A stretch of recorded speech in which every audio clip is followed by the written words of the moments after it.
Hello guys, अगली video में आपका स्वागत है। एसआर के ऑनलाइन क्लासेस में आपका स्वागत है। मैं हूं तौफीक खान। देखिए, आज की वीडियो में हम जो है हमने पिछली वीडियो में अवतल दर्पण से प्रतिबिंबों का बनना पड़ा।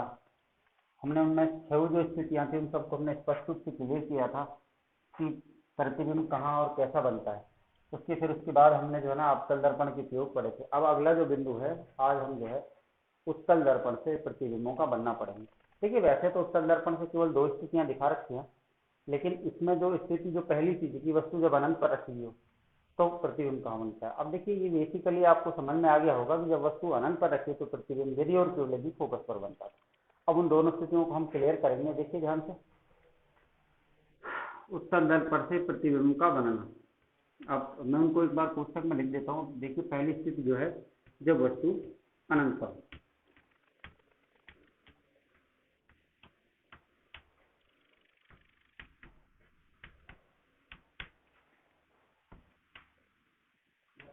उत्तल दर्पण।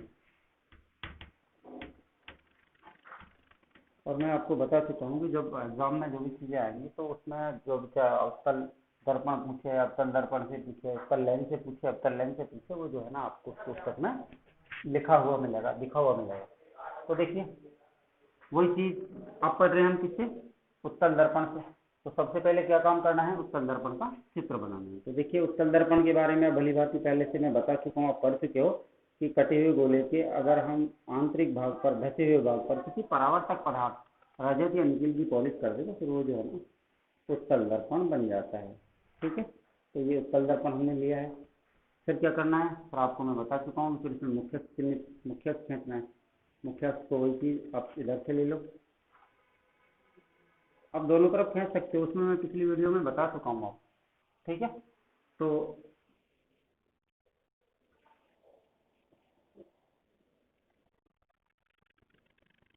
कहाँ एस चिन्हित करना है, सी चिन्हित करना है। इसके बाद में जो है, इसके बाद जो आप इधर भी आप कर सकते हो एफ और सी। ठीक है, कोई दिक्कत। अब क्या कह रहा है हमसे, कह रहा है कि जब वस्तु अनंत पर रखी हुई है। तो देखिए, अनंत का कोई अंत तो होता नहीं। हमने इससे पिछली वीडियो में भी पढ़ा था कि जब वस्तु उत्तल अवतल दर्पण से अनंत पर, अनंत को मैंने मान लिया। आप चाहो तो अनेक किरणों से समझ सकते हो, 2 किरणों से भी समझ सकते हो। तो मैं 2 से समझा रहा हूँ। देखिए कैसे, ये अनंत है, अनंत से चलने वाली प्रकाश का ना पहली बात तो मुख्य के समांतर होती है। दूसरी बात, अब यहाँ से देखिए आप, ये देखिए, इनको इधर इधर चिन्हित ना करो तब भी कोई दिक्कत नहीं, क्योंकि हमें पता है वस्तु कहाँ रखी हुई है, अनंत पर। तो इनको अगर आप चिन्हित नहीं करो तब भी कोई दिक्कत नहीं है, कोई बड़ा इशू नहीं है। परली तरफ आपको कहना इसलिए जरूरी है क्योंकि आप समझ गए होंगे कि परली तरफ जो है ना चित्र बनेंगे और प्रतिबिंब बनेगा। हमें फिर अंदाजा कैसे लगेगा कि वो प्रकाश की किरणें एक दूसरे को कहाँ पर मिलती है, प्रतीत होती है। तो देखिए, जब ये अनंत से चल, वही बात पहले आपको लिखनी है कि अनंत से चलने वाली प्रकाश की किरणें पहली बात तो मुख्य के समांतर होती है। भाई ये इसके समांतर है, ये भी इसके समांतर है। और उत्तल दर्पण से टकराने के पश्चात ये इधर ऐसे ये, लेकिन जब हम अपनी आंख से देखते हैं, रेटिना में देखते हैं, तो हमें ऐसा प्रतीत होता है कि ये प्रकाश किरणें हमें एफ पर मिलती है प्रतीत होती, फोकस पर मिलती है प्रतीत होती, यहाँ मिलती है प्रतीत होती। अब कहाँ मिलती हुई प्रतीत हो रही है, एफ पर। तो इसका मतलब प्रतिबिंब कहाँ बनेगा, एफ पर, फोकस पर। अब मिलती हुई प्रतीत होती हैं, वास्तव में नहीं मिलती हैं, केवल मिलती हुई प्रतीत होती हैं। तो अतः प्रतिबिंब कैसा होगा, आभासी होगा। हमें आभास हो रहा है इस चीज का कि प्रकाश की किरणें जो है ना एफ पर मिल रही है। कहाँ, दर्पण के पीछे, दर्पण के पीछे एफ पर मिलती हुई प्रतीत होती है।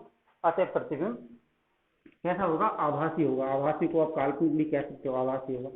और आभासी के लिए आपको मैं बता चुका हूँ, आभासी होगा तो सीधा भी होगा।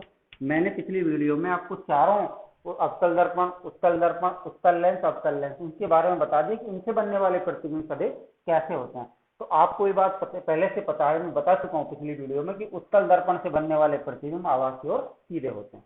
अब वस्तु से छोटा होता है, वस्तु से बड़ा होता है, वस्तु के बराबर होता है, ये वस्तु की स्थिति पर निर्भर करता है। जैसे अब तुम देख रहे हो यहाँ पे कि वस्तु कहाँ पर रखी हुई है, अनंत पर रखी है। अब अनंत क्योंकि काफी दूरी पर है और हम देखते हैं कि वो जो प्रतिबिंब है वो दर्पण के पीछे बहुत नजदीक यानी एफ पर मिल रहा है और प्रकाश की किरणें बहुत दूर से आई है, प्रतिबिंब दर्पण के नजदीक बन रहा है, तो कैसा होगा, लाजिमी कि वो छोटा हो। तो अब आप समझ गए कि इस स्थिति में प्रतिबिंब एफ पर बनता है, दर्पण के पीछे एफ पर बनता है, और जो आभासी, क्योंकि आभासी क्यों हो रहा है, क्योंकि हमें मिलती हुई प्रतीत होती है प्रकाश की किरणें, इसलिए आभासी या काल्पनिक आप इसको कह सकते हो। आभासी या काल्पनिक होगा तो सीधा भी और वस्तु से छोटा होता है, बिंदुवत आकार में। पिछली वीडियो में जो हमने पढ़ा था कि अवतल दर्पण से प्रतिबिंब का जो हमने बनाना पढ़ा था, उनमें भी आपने देखा होगा कि जब हमने वस्तु को अनंत पे रखा था तो अनंत से चलने वाली प्रकाश की किरणें भी मुख्य के समांतर थी और दर्पण से टकराने के पश्चात वो एक दूसरे को कहाँ काट रही थी, एफ पर, फोकस पर। तो ये बात अब स्पष्ट हो गई कि स्थिति कोई भी हो अनंत वाली, चाहे सॉरी दर्पण या लेंस कोई भी हो, लेकिन अगर वस्तु अनंत पर रखी हो तो प्रतिबिंब यदि और के लिए एफ पर यानी फोकस पर बनता है। तो समझ में आ गया होगा दोस्तों। तो आप इस स्थिति में प्रतिबिंब एफ पर बनता है, जो आभासी होता है, सीधा होता है, वस्तु से छोटा यानी बिंदुवत आकार में। ठीक है। अब इसकी एक दूसरी स्थिति और दे रखी है, केवल दो ही स्थितियां हमारे सिलेबस में है। अब वो कह रहा है हमसे दूसरी स्थिति में, देखिए ध्यान से, मैं इसको पूरे को नहीं मिटा रहा हूं क्योंकि फिर मुझे दोबारा से बनाना पड़ेगा, इसलिए मैं आपको इसी चित्र से आपको तो फिर दूसरा बनाना पड़ेगा, मैं पिछली बार भी आपको बता चुका हूं। अब कह रहा है दूसरी स्थिति, जब वस्तु कह रहा है अनंत, जब वस्तु अनंत अनंत और ध्रुव के बीच, जरा ध्रुव किसी भी दूरी पर हो,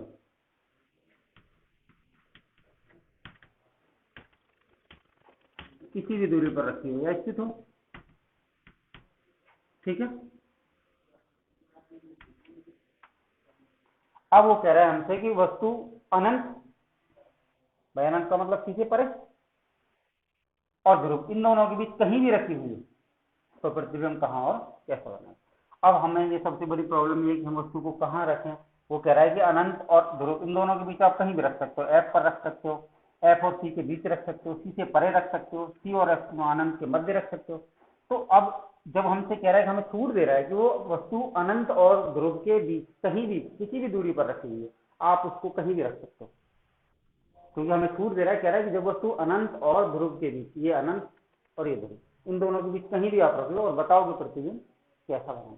तो देखिए सबसे बड़ी बात तो ये समझने की इसमें यह है कि अगर मैं वस्तु को जैसे मैं यहाँ चिन्हित करूं सी और एफ, तो उसको भी आप, लेकिन अब उसने हमसे कहा नहीं है कि आप कहाँ रखो। अब हमें अगर इसमें मैं चिन्हित ना करूं सी और एफ को तो भी कोई दिक्कत नहीं, हम अपनी मर्जी से कहीं पर भी वस्तु को रख सकते हैं। तो देखिए कैसे, जैसे वस्तु को मैंने यहाँ रखा, अब ये भी दिखाने की जरूरत नहीं कि साहब ये तो एफ है ये सी है, यानी सी पर रखा है, या तो एफ यहाँ है या सी है, सी से परे रखा हुआ है। तो ये चीज जो है ना, मैं अगर तुम्हें ऐसे दिक्कत हो रही है कि साहब हमें कैसे, आपने तो बताया नहीं कि ये कहाँ रखा हुआ है, हम इसको कौन सी जगह रखेंगे जो हमारा जो प्रतिबिंब है वो सही बने, एक निश्चित जो किताब में बन रखा है, हमारे सिलेबस में दिखा रखा है वो बने। तो देखिए इसके लिए आप अगर आपको इस तरह का कोई कंफ्यूजन है तो आप यहाँ पे एफ चिन्हित कर सकते हो, यहाँ सी चिन्हित कर सकते हो, फिर आप इसको सी के मध्य में रख दो।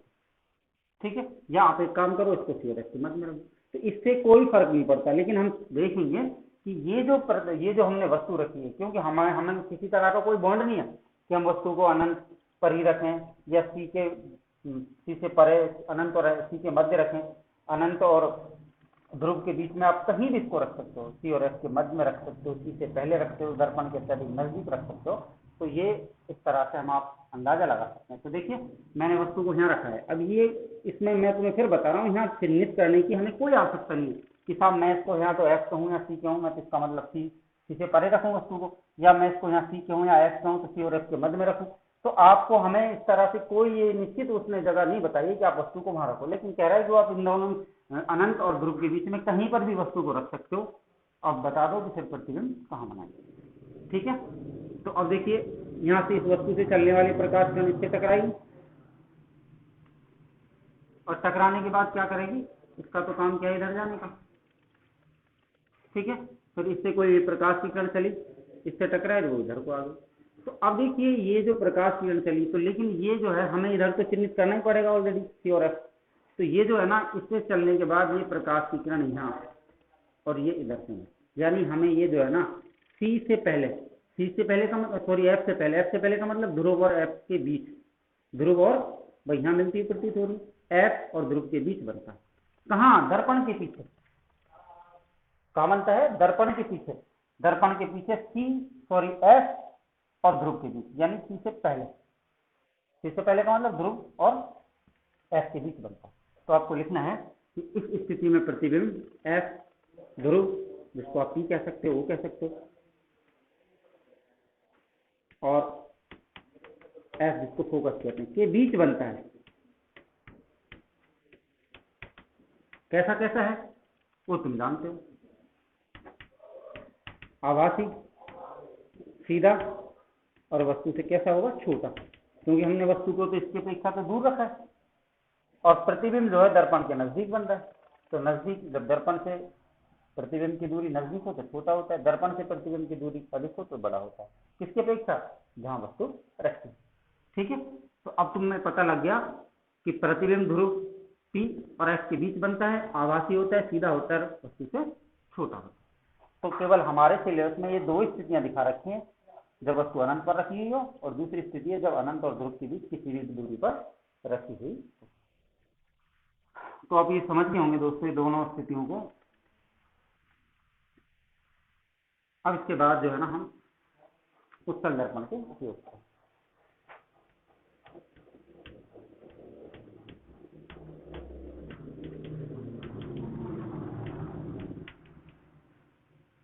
उत्तल दर्पण के उपयोग, देखिए अगर इन स्थितियों में जो हमने अवतल दर्पण से पढ़ी हैं और उत्तल दर्पण से पढ़ी, अगर किसी भी स्टूडेंट को कोई प्रॉब्लम हो तो आप कमेंट करके मुझे पूछेगा कि सर ये चीज़ हमें समझ नहीं आई, तो मैं जरूर उनका जवाब दूंगा, और आपको अगली वीडियो में चाहे मुझे अलग से टाइम लेना पड़े मैं बनाऊंगा, क्योंकि टाइम थोड़ा शॉर्ट है, तो इसलिए मैं जो है ना इनको बहुत छोटा पढ़ा रहा हूँ। और मैं आपको पहले बता चुका हूँ कि जैसे टाइम मिलेगा तो मैं लंबी वीडियो आपके सामने रखूंगा, जिनको आप समझना चाहते हो चीज़ें आपको जरूर समझ में आएंगी। और फिर भी आपको कोई कंफ्यूजन हो या कोई ऐसा बिंदु जो सिलेबस के अकॉर्डिंग, किताब के अकॉर्डिंग रह गया हो, तो उनको मुझे बता देना सर आप उनको पहले पढ़ाओ, क्योंकि मैं अपने हिसाब से इसलिए पढ़ा रहा हूँ क्योंकि जो जो चीज़ें हमें समझने की, जिनकी हमें जरूरत है, मैं उन्हीं चीज़ों को स्पष्ट रूप से बता रहा हूँ। अब जैसे पार्श्व परिवर्तन रह गया, समतल दर्पण से प्रतिबिंब का बनना रह गया, मैं उनको इसलिए बाद में पढ़ाऊंगा क्योंकि जो हमारी चीजें जो कॉमन थी वो मैंने आपके सामने रख दी। अब अगर मैं उनको बीच में छोड़ के उनके उपयोग से पहले वो बताऊं तो फिर वो बेसिकली आधी चीजें रह जाती, समझ नहीं आती, तो उन बिंदुओं को मैं अलग से पढ़ाऊंगा। मुझे पता है कि वो चीजें रहेगी, जैसे पार्श्व परिवर्तन है, दूसरी बात समतल दर्पण से प्रतिबिंब का बनाना है।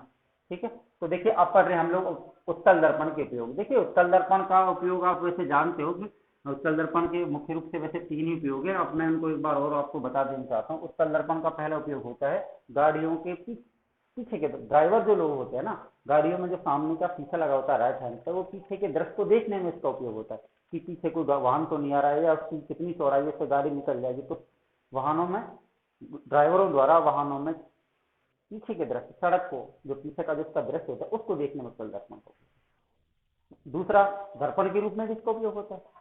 लेकिन आजकल आधुनिक युग में आजकल क्या हो रहा है कि एटीएम मशीनों में भी उत्तल दर्पण का उपयोग किया जाता है, जिससे कि आसानी से कोई पीछे के भाग को या पैसे निकालने वाला जो व्यक्ति है उसको आसानी से देखा जा सके, समझा जा सके कौन व्यक्ति।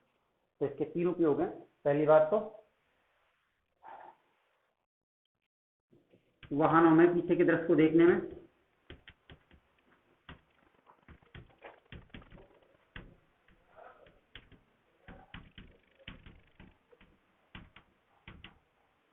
दर्पण के रूप में, और तीसरा है आजकल एटीएम मशीनों में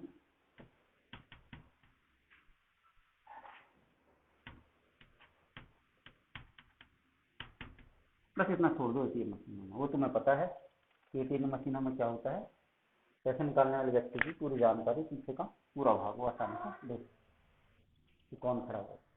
ठीक है, तो आपको इसके केवल आपको तीन उपयोग याद रखने, वाहनों में पीछे के दृश्य को देखने, ड्राइवर लोग जो सीधे हाथ को जो लगा होता है, मिरर लगा होता है, दर्पण लगा होता है, उत्तल दर्पण होता है, जिससे पीछे के भाग को, पीछे के हिस्से को, सड़क की चौड़ाई को, या कोई गाड़ी सामने से पीछे से कोई वाहन तो नहीं आ रहा, उसको देखने में इसका उपयोग होता है। दर्पण के रूप में तो इसका उपयोग होता ही है। तीसरा आजकल तो एटीएम मशीनों में इसका उपयोग। ठीक है, तो ये उत्तल दर्पण का पूरा बिंदु दोस्तों क्लियर हो गया। ठीक है।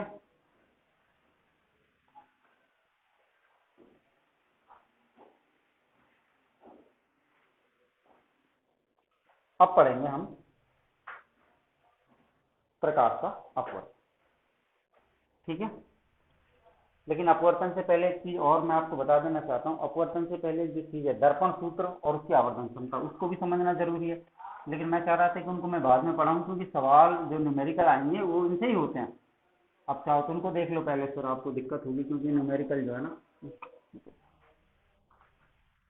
अगला बिंदु है दर्पण सूत्र।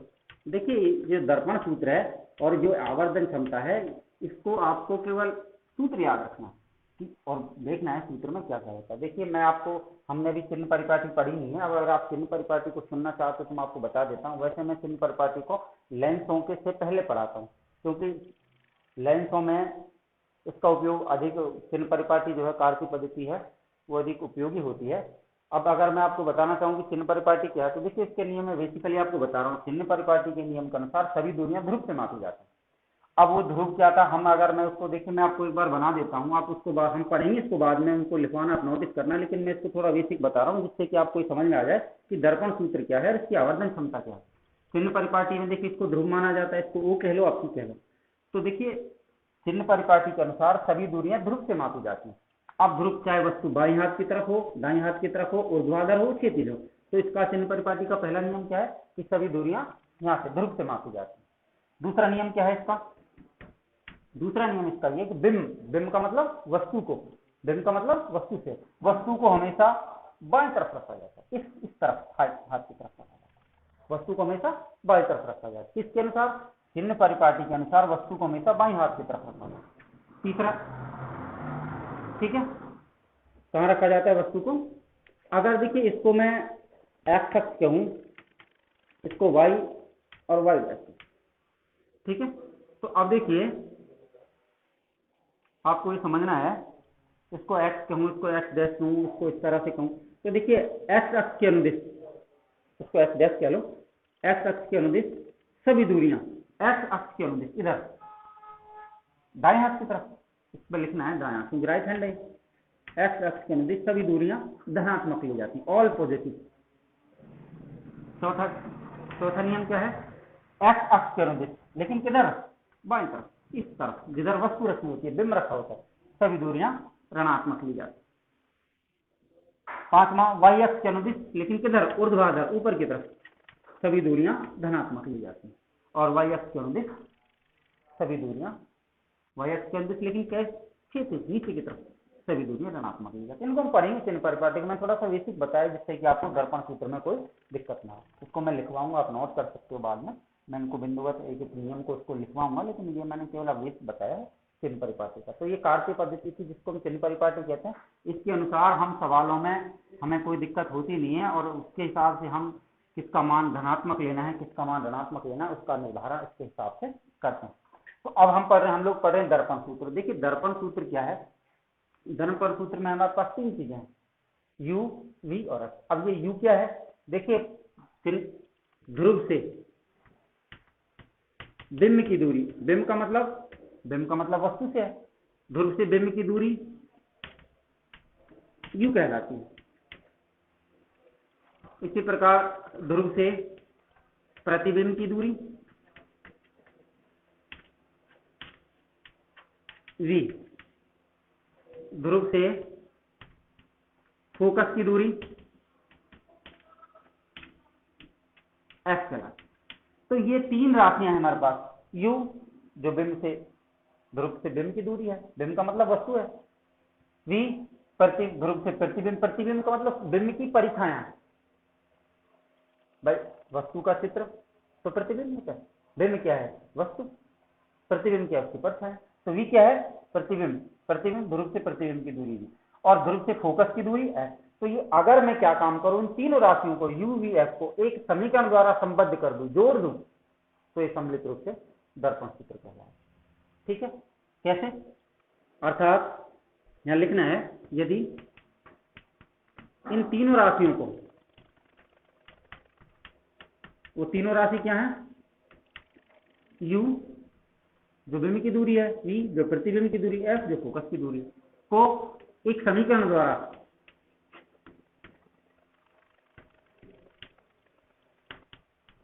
जोड़ दूं या संबद्ध कर दूं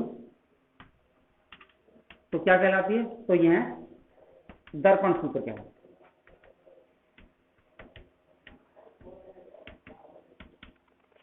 कैसे? अर्थात 1/v प्लस 1/u बराबर 1/f, ये सम्मिलित रूप से दर्पण सूत्र है। आप लिख सकते हो, जहां आप v से पहले बाद में लिख सकते हो, जहां v ध्रुव से प्रतिबिंब की दूरी है, u ध्रुव से बिंब की दूरी है, f ध्रुव से प्रतिबिंब की दूरी। तो आप समझ गए होंगे दोस्तों कि 1/v प्लस 1/u बराबर 1/f, ये क्या है? दर्पण सूत्र कहलाता है। जहां इन तीनों राशियों के बारे में मैंने ऊपर बता दिया है, अगर इन तीनों राशियों को मैं एक समीकरण रूप में संबद्ध कर दूं, जोड़ दूं, तो फिर ये दर्पण सूत्र। ठीक है, ये दर्पण। अब पढ़ेंगे हम दर्पण की आवर्धन क्षमता। ठीक है, उसके बारे में भी आपको याद रखना है, क्योंकि ये जब तीनों चीजें आपके सामने हो जाएंगे तो फिर आप आसानी से इन न्यूमेरिकल्स को कर सकते हो। मैंने चिन्ह परिपाटी को बताया, लेकिन चिन्ह परिपाटी में अगर किसी को दिक्कत हो तो ये वीडियो में आप इनको नोट कर सकते हो, लेकिन इसके जो 5 नियम है उनको आप लिख सकते हो। वैसे मैं आपको बता चुका हूँ और आप उनको इस तरह भी लिखना चाहो तो लिख सकते हो। ठीक है, तो मैं इसको मिटा दूँ। आप क्या पढ़ेंगे? तो दर्पण सूत्र के बारे में केवल आपको इतना ही याद रखना है, और ज्यादा याद रखने की जरूरत नहीं है। आपको ये बात क्लियर होगी, तीनों राशियों में u क्या है, v क्या है, s क्या है, इन तीनों को जब समीकरण द्वारा जोड़ते हैं तो ये सम्मिलित रूप से दर्पण सूत्र कहलाता है। ठीक है, पढ़ेंगे दर्पण की आवर्धन।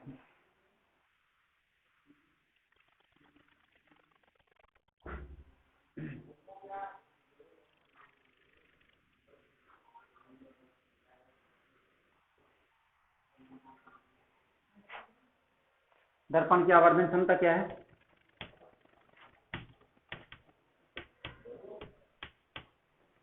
देखिए, आवर्धन क्षमता जो है ना, इसको हम m से लिखते हैं, m। तो मैं अगर इसके बारे में, देखिए मैं अब इसके बारे में थोड़ा सा लिख रहा हूं, देखिए ध्यान से। आवर्धन क्षमता बराबर होता है, इसका सूत्र है प्रतिबिंब की ऊंचाई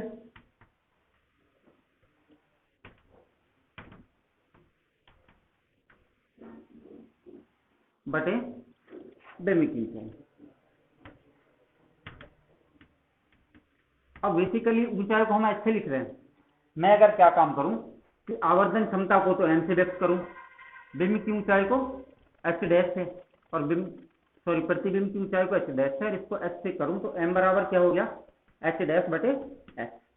अब क्योंकि इस बात को हम जानते हैं कि प्रतिबिंब की ऊंचाई, प्रतिबिंब को किससे लिखते थे हम? v से, और h को किससे लिखते हैं? बिंब की ऊंचाई को u से। लेकिन अब ये जो आवर्धन क्षमता है ये सही नहीं आई, इसमें एक ऋण का चिन्ह लगता है, माइनस का चिन्ह लगता है। ये कहां से आया? देखिए, ऋण का मैं आपको बता देना चाहता हूं कि ऋण का चिन्ह, जो ऋणात्मक चिन्ह है, वो आवर्धन क्षमता में इस बात को स्पष्ट करता है कि प्रतिबिंब वास्तविक है। वास्तविक बनने वाले प्रतिबिंबों के लिए हमेशा ऋणात्मक चिन्ह आता है। अगर धन का चिन्ह लगा हुआ है तो आपको समझ लेना है। क्या समझना है आपको?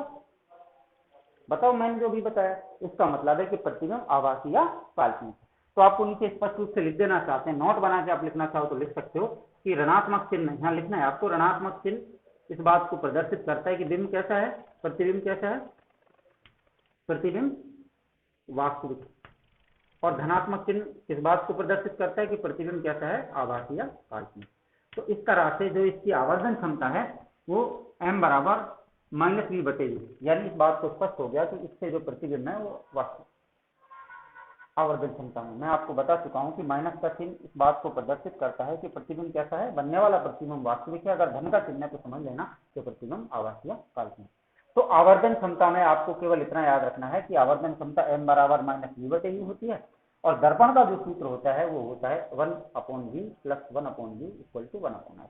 तो आपको दो चीज याद रखनी, दर्पण सूत्र तो ये हो गया, दर्पण की आवर्धन क्षमता। और अगर ऐसे भी आपको अगर याद नहीं है तो आपको याद रखना है कि दर्पण सूत्र तो होता है धनात्मक, यानी दर्पण के सूत्र में कोई चिन्ह नहीं होता, 1/v प्लस 1/u बराबर 1/f। अगर दर्पण की हम आवर्धन क्षमता की बात करें तो दर्पण का जो सूत्र धनात्मक होता है तो आवर्धन क्षमता ऋणात्मक होती है। अगर इसी चीज को हम वैसे आगे हम पढ़ेंगे, अगर लेंस के बारे में बात करें तो देखिए लेंस का जो सूत्र होता है 1/v माइनस 1/u बराबर 1/f। तो उसमें धन का चिन्ह आता है सूत्र में, और उसकी आवर्धन क्षमता धनात्मक होती है। तो अगर आप ऐसे याद रखो कि दर्पण सूत्र तो धनात्मक, दर्पण की आवर्धन क्षमता ऋणात्मक, अगर लेंस का दर्पण सूत्र ऋणात्मक और दर्पण की लेंस की आवर्धन क्षमता धनात्मक होती है, ऐसे भी आप याद रख सकते हो। तो आपको केवल इतना याद रखना है कि आवर्धन क्षमता ये होती है, दर्पण सूत्र होता है, बस इतना याद रखना, ज्यादा गहराई में नहीं जाना, क्योंकि हमारा छोटा स्टैंडर्ड है। हमें जितने न्यूमेरिकल दे रखे हैं केवल इन बातों से स्पष्ट हो जाएंगे कि दर्पण सूत्र क्या है और दर्पण की आवर्धन क्षमता क्या है। ठीक है, चिन्ह परिपाटी के हिसाब से हम उनमें से वस्तु कहाँ रखी हुई है, कैसी रखी हुई है, कहाँ रखी हुई है। ऋणात्मक आएगी, प्रतिबिंब ऋणात्मक है, वास्तविक होगा तो ऋणात्मक का चिन्ह आ जाएगा प्रतिबिंब बनने वाला, क्योंकि न्यूमेरिकल में कराऊंगा तो फिर उनमें आपको समझ में आ जाएगा। ठीक है, तो ये दर्पण का मेरे हिसाब से पूरा बिंदु क्लियर हो चुका। हमने दर्पण की परिभाषा पढ़ी, गोलीय दर्पण की परिभाषा, गोलीय दर्पण के प्रकार, उत्तल अवतल की परिभाषा, उनके चित्र, उनसे संबंधित महत्वपूर्ण परिभाषा हमने पढ़ी।